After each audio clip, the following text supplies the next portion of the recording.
अखिलेश यादव ने मैनपुरी में ये कहा है कि बीजेपी में क्यों नहीं चले जाते चाचा शिवपाल, इतनी देर क्यों है, जल्दी बीजेपी क्यों नहीं ले लेती है। इस तरह के स्टेटमेंट बराबर आ रहे हैं। तो ये गैर जिम्मेदाराना बयान है, नादानी का बयान है ये। हम वैसे तो मैं समाजवादी पार्टी के 1 से 11 जो विधायक जीते हैं उनमें से हैं। अब पता नहीं उन्हें अगर यही भाजपा में भेजना है तो फिर निकाल देना चाहिए उनको। और पहले ही मैं तो कह चुका हूँ कि कोई भी बात होगी तो जब भी उचित समय होगा तो उचित समय से आप लोगों को अवगत करा देंगे। अब एक आपका बयान आया था कि आजम खां की रिहाई के लिए अगर नेताजी की अगुवाई में समाजवादी पार्टी धरना प्रदर्शन करती तो उनकी रिहाई हो जाती। क्या लग रहा था कि क्या वाकई इसमें कहीं कमी रही या फिर इस चीज़ की सूचना नेताजी तक नहीं पहुंची या इनका प्रयास नहीं था?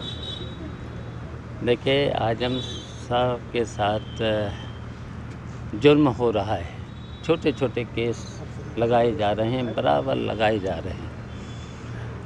और वो समाजवादी पार्टी के सबसे सीनियर विधायक हैं, विधानसभा में सबसे सीनियर विधायक हैं। 10वीं बार विधायक चुने गए हैं, एक बार सांसद भी रहे, एक बार राज्यसभा के सदस्य भी रहे।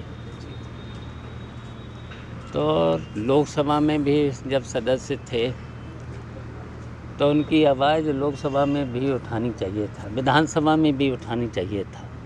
उनसे जब सबसे सीनियर विधायक हैं तो इसलिए मैंने कहा कि नेताजी की अगुवाई में पूरा देश जानता है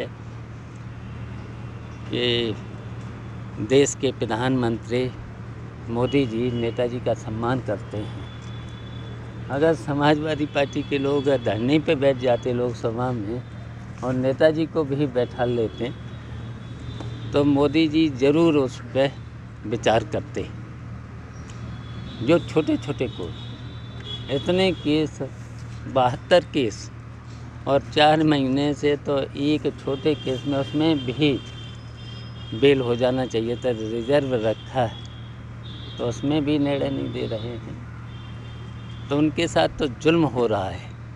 तो इसलिए मैंने कहा है कि जो समाजवादी पार्टी का इतिहास रहा है, कहीं पर भी जुल्म और ज्यादती होती थी तो संघर्ष करते थे, तब वो मुझे संघर्ष दिख नहीं रहा समाजवादी पार्टी में, इसलिए मैंने ये बयान किया है।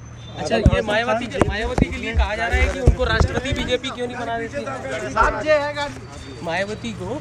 अब चलिए अखिलेश यादव ने कहा अब कि इतनी बात रखी आज, फिर बात